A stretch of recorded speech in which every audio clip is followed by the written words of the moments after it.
And we're back here on the GSMC Baseball Podcast, bringing you our fifth and final segment, which is going to be talking about some roster moves around the league. I'm going to change the text here. Sorry about that. And just talking about some roster moves I did think were interesting and notable to end up giving my 2 cents on. So, we talk about that, and that'll be our fifth segment. So, first one I did want to talk about was the Twins. They made not a flurry of roster moves, I'd say, but two significant ones over the weekend. First of all, they sent down Eduardo Julian to the minor leagues. Now, Julian was a guy who came out of, not nowhere, I'd say, but came out from the prospect pool last year and really took the starting second base job and ran with it. I think he was one of the main reasons why now Seattle Mariner at Jorge Polanco was traded out, and they ended up going with him. Now, Julian also brings a lot of versatility to the table, bringing in, being able to play second base, first base, even third base sometimes. But he was sent down by them after not really a horrible season. I mean, you look at him right now; it's not great. Of course, having a WAR of .9 and his weighted runs rated plus at 99, so league average.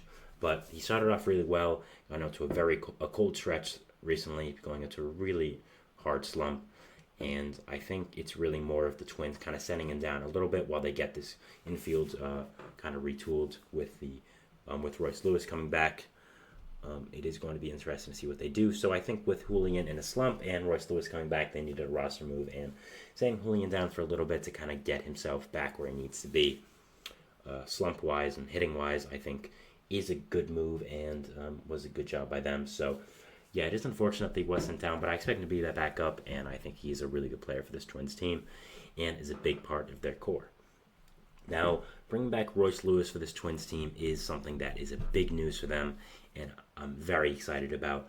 Of course, Lewis had a great start to the season versus Kansas City in one game, and then, of course, had a horrible injury and was then out for a significant amount of time and is coming back now for the first time since that first game in June.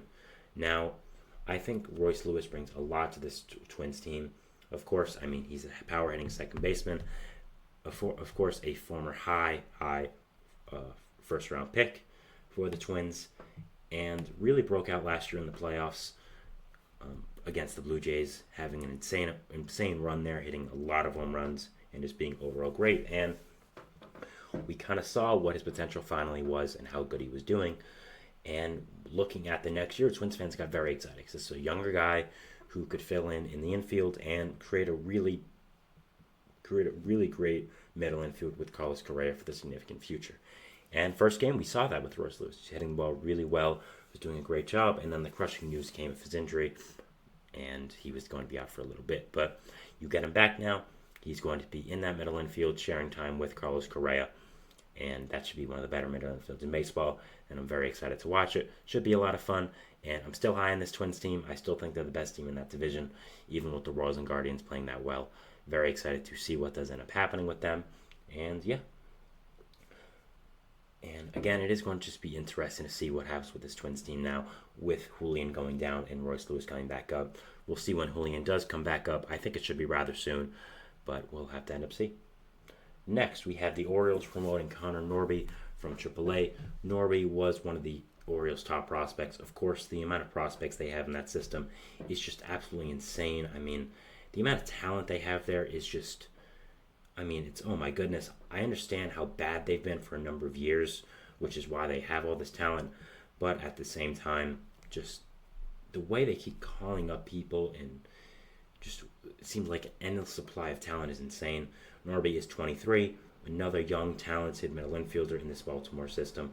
He is hitting 286, 374, and 510 in the minor leagues. He has 9 home runs and 36 RBIs.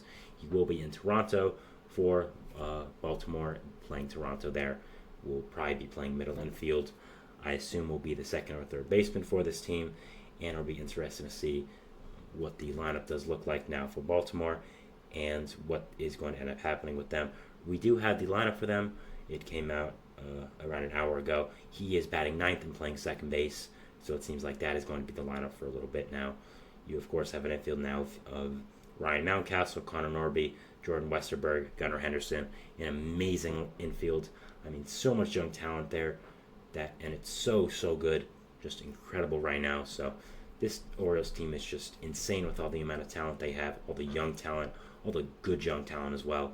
And there's more coming, I'd say. I mean, Jackson Holliday still has not been called up again. I mean, it'll be interesting to see where he does play if Connor Norby does end up taking the second base job and running with it. So that'll be an interesting dynamic. I'd say a good problem to have. And if any team's trading for a big starting pitcher this deadline, it's going to be the Baltimore, because they just have so much talent that they don't need. I mean, it's incredible.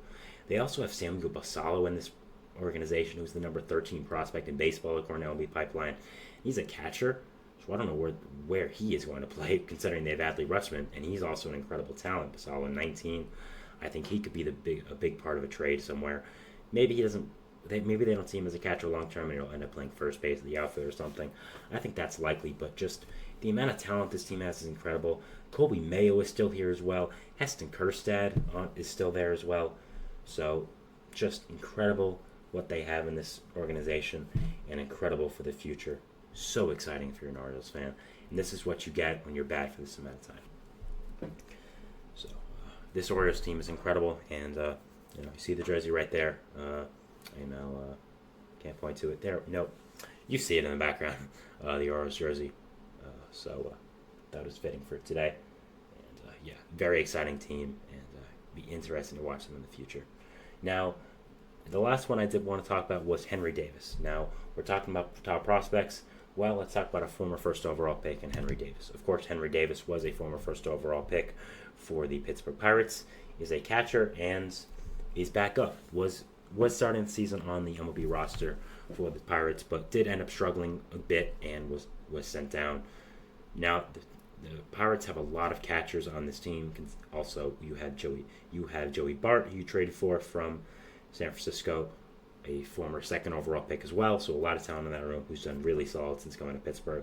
Not sure if he'll really keep up with this, but not really sure if he'll keep up with the amount of damage he has done in Pittsburgh, but still has done really well there.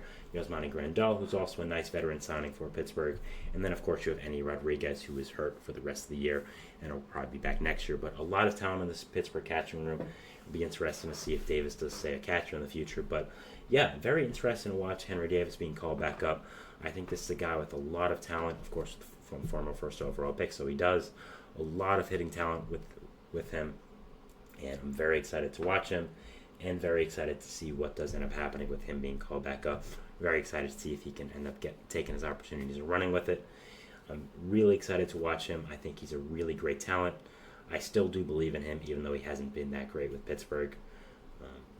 New York kid, rooting for him. So, yeah, very interesting to see Davis being called back up. Very interesting to see the dynamic of where he's going to end up being played.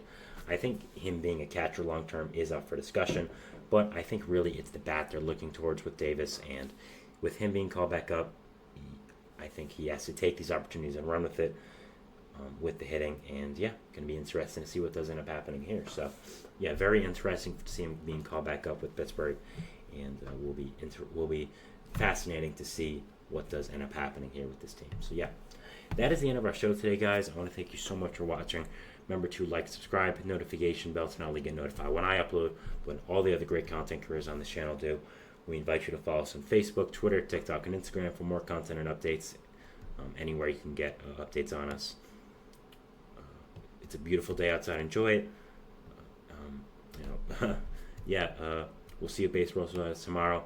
And thanks, guys, and thank you for watching. Bye.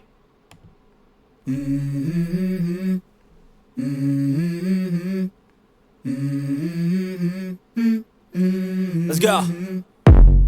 I wake up to a little bit of drool on my pillow, feel like it's gonna be a bad day. Yeah, I'm tired of shit, and the coffee ain't hit yet. Damn, ain't that great. I don't wanna go to